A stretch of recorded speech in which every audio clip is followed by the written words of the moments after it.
네, 안녕하세요. 케이블자입니다. 시청하시기 전에 구독하기, 좋아요, 알람 설정, 멤버십까지 부탁을 드리겠습니다. 자, 메트로 밴쿠버 주택 판매량 전년 대비 28.9% 증가.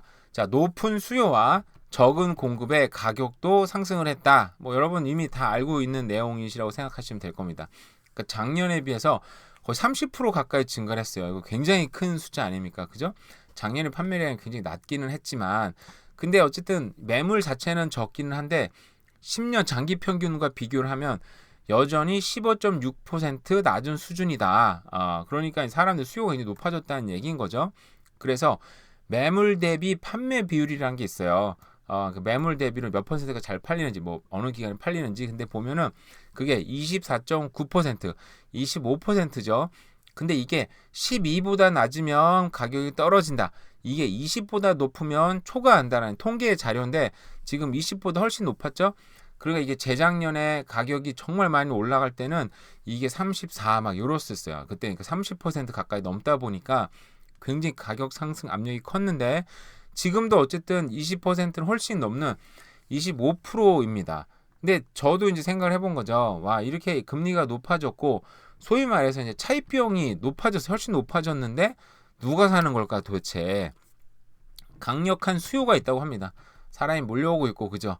지금까지는 이거 너무 비싸니까 가격이 더 떨어질 것 같아. 근데 조금 어느 떨어지긴 떨어졌어요. 그죠? 그러다 보니까 지금이 기회다라고 들어오는 사람들 또 그러니까 이게 뭐 나는 돈 문제는 나는 돈이 없는 거죠. 나는 돈이 없는데 그 누군가는 돈이 있는 겁니다. 여기서 분명히. 그러니까 저는 이제 돈이 없어서 해외여행 저도 이제 좀 이따 좀 작년 다음 주 제가 휴가를 가는데요. 개인적으로 나는 돈이 없어서 휴가를 특별히 뭐 갈 데도 없고 그냥 동네 근처 뭐 어디 1박 2일이나 갈까 막 겨우 그것도 돈을 짜내서 가볼까 막 생각은 하고 있는데 보면은 해외여행 가려고 막 그 패스포트 만드는 줄은 막 차고 넘죠. 물론 다 가는 건 아닙니다만 그죠. 근데 한국도 보면 나는 돈이 없어요. 그죠. 나는 돈이 없어서 죽는다. 막 한국 보면 늘 너무 힘들어. 한국 경제 너무 힘들어. 너무 죽을 것 같아. 막 얘기는 하지만 매년 보면 해외 나가는 인구가 막 신기록을 세우잖아요. 그죠? 그 휴가철이 되면은 막 그 인천공항 막 차고 넘치고 사람 난리 나는 거 맨날 찍어주고 도대체 누가 해외는 나가는 걸까? 누가 돈이 있는 걸까? 나 말고 딴 사람은 돈이 있다는 얘기입니다. 강력한 수요와 높은 차입 비용에 적응하고 거기에 맞는 자격을 갖춘 구매자가 늘어나고 있다. 그러니까 돈이 외부에서 들어온다든지 그죠? 그러니까 누군가는 돈이 있다는 얘기인 거예요. 그러니까 이게 내가 없다고 해서 다 돈이 없는 건 아니다. 뭐 당연한 얘기고 뭐 제 얘기입니다. 제 얘기. 그죠? 그래서 7월 달에 밴쿠버 주택 가격도 상승을 했다고 합니다. 그래서 지금 평균 주택 가격 벤치마크로 가격이 1.2 밀리언. 그러니까 이게 전체 평균인 거예요. 이게 밴쿠버시가 몇 년 전에 밀리언 달러 시티가 됐다 그래서 화제가 됐었는데 이제 메트로 밴쿠버 전체가 1.2 밀리언입니다. 이 가격도 0.5%나 상승을 했고요. 전달보다도 무려 또 0.6%. 그러니까 한 달에 0.6% 상승하는 거면 어마어마한 거죠. 그죠? 이게 1%만 해도 12,000불이에요. 그죠? 근데 전달보다 6,000불 상승했다. 그러니까 한 달에 6,000불이 올랐다. 이게 만약 1년 단위로 이렇게 올라갔다 그러면 1년에 6만 불 어마어마하게 올라가는 거죠. 세상에 굉장히 뭐 무시할 수 없는 가격이긴 합니다. 그러다 보니까 이게 여기 보시면 단독주택 벤치마크 가격이 2 밀리언, 20억 가까이가 된다. 대단하죠. 근데 더 놀란 거는 이 타운하우스하고 아파트 가격도 물론 콘도 가격이 대체 77만 불, 그러니까 78만 불, 80만 불 가까이 가고 있어요. 타운홈도 이미 1.1 밀리언이 넘었다. 이게 메트로 밴쿠버긴 합니다만 가격이 어마어마하죠. 그러니까 BC주 전체가 이제는 밀리언 달러 프로빈스가 되는 게 지금 제가 볼 때는 시간 문제다. 제가 어젠가 엊그젠가 기사 하나 소개해드렸잖아요. 그죠? 그게 2025년에는 그러니까 BC주 전체 가격이 밀리언 달러가 넘을 거다. 그런 전망이 나왔어요. 물론 그게 틀릴 수도 있죠.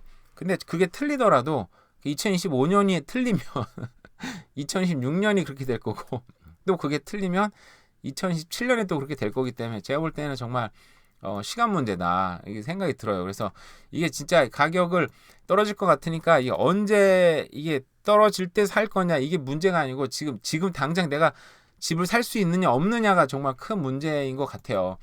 그러다 보니까 지금 월세는 지금 또 옛날부터 난리였었는데 지금은 계속 난리가 나고 있죠. 그래서 거짓 광고로 현혹을 한다고 해서 그래서 이게 돈을 저도 이거 당할 뻔했어요. 사실은 몇 년 전인데 이게 꽤 된 얘기죠. 몇 년 전이 아니고 꽤 된 얘기인데 캘거리에서 아는 사람이 집을 구하느라고 저도 집을 구해주는데 사실 저도 이제 캘거리에서 이런 사기가 있을 거라고 생각을 별로 안 하고 사람들이 구하잖아요. 근데 어떤 사람이 이제 집을 찾다 보니까 거기서 이메일이 왔어요. 오히려 나 집주인인데 내가 해외 급하게 나가는 바람에 굉장히 좋은 사람 찾고 너에 대해서 내가 만나보자. 좋은 사람이라고 하면 내가 딴 데보다 가격을 그 당시 1,500불 정도 했었는데 뭐 1,000불에 주겠다고 하는 거예요. 그래서 그래. 근데 이 사람이 날 만나려면 일단은 디파짓을 나한테 먼저 보내라고 얘기를 하더라고요. 근데 생각해보니까 저도 테네트 구할 때 디파짓 먼저 내주세요라고 얘기를 했었는데 생각해보니까 전형적인 사기 방법이긴 했네요. 그죠? 어쨌든 생각해보니까 디파짓은 계약하는 순간에 돈을 줘야 된다고 하더라고요. 저도 그 생각 못했던 것 같은데 어쨌든 디파짓 먼저 보내라 그래서 얘기하다 보니까 조금 이상해서 안 했는데 결국 그 사람 사기꾼이라고 기사까지 나더라고요. 보니까 그래서 이런 식으로 그 사람은 자기는 나는 신실한 크리스찬이다. 그래서 너도 크리스찬 아니냐고 이렇게 돈을 내가 싸게 받겠다 이런 식으로 얘기를 했었었는데 어쨌든 이게 모호한 주소나 세부 정보, 개인 정보 혹은 보증금, 선요금 저도 선요금을 했어요. 생각해 보니까 어쨌든 이런 걸 경쟁이 치열하다 보니까 돈을 먼저 달라 이런 얘기를 하면 안 된다고 하는데 저도 얘기는 하긴 했지만 어쨌든 이렇다고 합니다. 그래서 꼼꼼히 확인해보고 근데 저는 근데 이제 내가 주인이라는 그 서류를 먼저 갖고 가서 다 보여줬어요. 내가 이 집 주인이다. 그 서류를 다 보여준 다음에 나 주인이니까 안심해라 얘기는 하긴 했으니까 조금 다르긴 하네요. 꼼꼼하게 확인을 해야 된다고 합니다. 어쨌든 그래서 지금 8월인데 9월이면 다시 또 학생들이 돌아오잖아요. 그죠? 새롭게 학생들이 돌아오니까 그때 임대 수요가 다시 또 폭증, 어떤 폭발 또 하겠죠. 근데 그걸 못 내는 사람들 어떻게 또 싼 집을 또 사게 되어서 중저가 매물이 지금 굉장히 많이 팔리기도 하고 있습니다. 그래서 이런 것도 주의하라고 또 기사가 났고요. 자, 근무 시간이 조정되면 은퇴 시기를 늦출 것이다. 은퇴를 앞둔 노년들. 그러니까 저도 사실은 나이를 먹고 일을 완전히 관두면 그게 또 행복할까라는 생각이 들긴 들어요. 그죠? 일주일에 하루 정도 나와서 일하면 사람들이랑 또 교류도 할 수 있고 대화도 할 수 있고 좋지 않을까? 근데 저는 지금 물론 뭐 일을 안 한다면 무조건 좋은 상황이긴 하겠지만 그보다 행복할 수는 없겠죠. 근데 나이 많이 먹어서 또 일을 관둬버리면 또 외롭지 않을까 생각이 들었는데 그런 생각 해보긴 해봤어요. 근데 이 사람들도 55%가 시간제 근무 형태로 전환이 가능하거나 근무 시간, 업무 강도가 감소하면 은퇴를 미룰 거고 이래도 국민연금 수령액 감소하지 않으면 일을 할 거고 그리고 또 돈을 좀 올려주면 경력이 있으니까 올려주면 또 은퇴 안 하겠다. 그러니까 돈을 버는 재미도 있지만 일을 하는 재미도 있는 거겠죠. 그죠? 뭐 이런 사람들이 또 이렇게 얘기했다고 합니다. 그래서 아마 나중에는 탄력적으로 일을 할 수 있을까 생각을 해봤는데 근데 이제 제가 볼 때는 좀 쉽지 않은 게 캐나다 사람이 적으면 그렇게 가능할 수 있겠는데 물론 지금 당장은 사람 뽑는 게 어렵다고 하는데 제가 볼 때 일 자체가 굉장히 온라인화, 컴팩트화가 되면서 일하는 사람 자체는 좀 줄지 않을까라는 생각이 들어요. 그러다 보니까 저렇게까지 일을 시킬 필요가 있을까? 젊은 사람들 일 시키면 되니까. 그래서 이 노년들이 일을 하기는 쉽지는 않겠다라는 생각은 개인적으로 들어서 한번 기사를 한번 펴봤고요. 자, 여러분들 알다시피 트루도 총리가 18년 만에 파경을 맞았다고 합니다. 저는 디볼스라고 얘기가 안 나와서 뉴스를 봤는데 디볼스라고 얘기가 안 나와서 디볼스는 아닌가? 라고 생각했는데 이제 리걸 세퍼레이션이 그 디볼스의 또 다른 표현이었나 봐요. 저는 리걸 세퍼레이션이어가지고 별건데 왜 리걸이라는 표현을 쓰지 생각을 했었는데 어쨌든 파경을 맞았는데 또 웃긴 건 이 아버지도 이렇게 총리였을 때 그렇게 파경을 맞았고 이 아들도 했다고 합니다. 굉장히 그 뉴스나 이런 거 나올 때 굉장히 사이도 좋아 보이고 어떻게 보면 이제 그 나이도 키도 크고 너무 잘생겼고 이 영분이라 표현해야 되나 뭐라 그래야 되죠 여기 하여간 여사 소피 여사도 하여간 굉장히 미인이고 뭐 모델 출신이고 그래서 굉장히 좀 이게 어떤 미디어에 적합한 부부다 생각을 했었는데 이렇게 파경을 또 맞이했네요. 애들이 좀 상처를 받지 않을까 생각이 들긴 하지만 어쨌든 또 러시아는 이따 공습에 곡물가가 우려되고 있고요.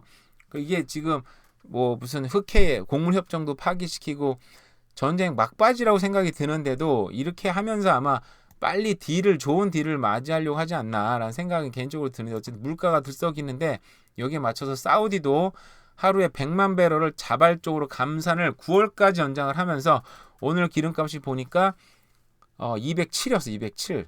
정말 예전에 한 240까지 한번 갔었잖아요. 그죠? 거기까지 갈까? 근데 어쨌든 뭐 살다 보면 또 기름 또 적게 넣고 하면서 살아가는 거죠. 그죠?